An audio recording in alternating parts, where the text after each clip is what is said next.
ننګرهار د هیواد یوازینی ولایت و چې د ژورنالیزم او رسنیو لوړ تعداد مینوال درلودل، خو اوس یې په پوهنتونونو کې د ژورنالیزم ان یو ټولګی هم نه جوړیږي.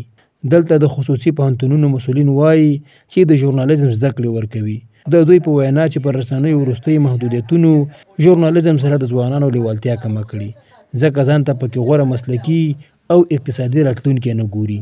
دوی وایي د دې لپاره چې ننګرهار ولایت کې په چورلټ ډول د ژورنالیزم زده کړې ونه درېږي، د ګوتو په شمېر محدودو محصلینو ته هم د ژورنالیزم لوړې زده کړې ورکوي چې د پوهنتونونو لپاره یې اقتصادي ګټه په هیڅ حساب ده. په تیر سمستر کې متاسفانه موږ ونه شو کولی چې ژورنالیزم پوهنځي لپاره پوره جذب ولرو چې صنف برابر شي.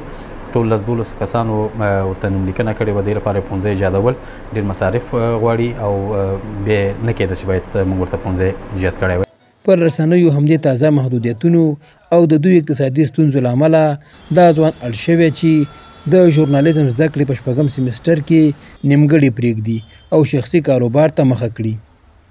د نوي بدلون او د نظام د تحولاتو سره سم چې خبریالان ځینې بېدندې شو، په رسنیو باندې محدودیت راغی، سانسور شولې، ځینې رسنۍ له بندیز سره مخ شوې، حتی ځینې خبریالان وټکول شو، جلاوطن شو. نو زما ناهیلي زیاته شوه، اقتصادي ستونزې هم راولاړې شوې، د کورنۍ سرپرستي هم ما ته تر غاړې شوله. نو زه مجبور کړم چې ژورنالیزم پوهنځی په 4م سمستر کې پرېږدم. خبریالان او د رسنیو کارکوونکي بیا دې وضعیت اندېښمن کړي او وایي چې دوام یې د هیواد ژورنالیزم او رسنیو ته بد زیری دی.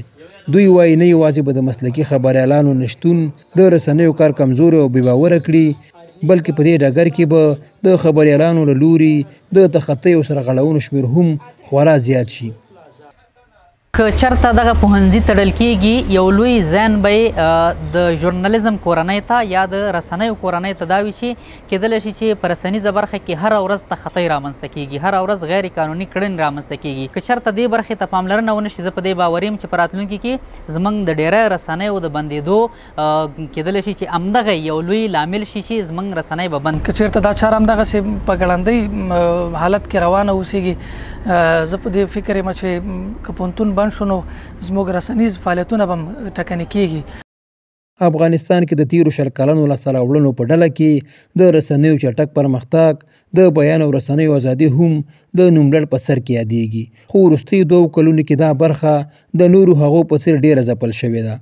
اسلامي امارت که څه هم وایي چې د رسنیو ازادیو ته ژمن دي، خو د رسنیو لپاره د یو واحد قانون او کړنلارې نشتون د رسنیو او خبریالانو کارونه نه یوازې خطرناک کړي، بلکې له ګڼو نیمګړتیاوو ډک دي.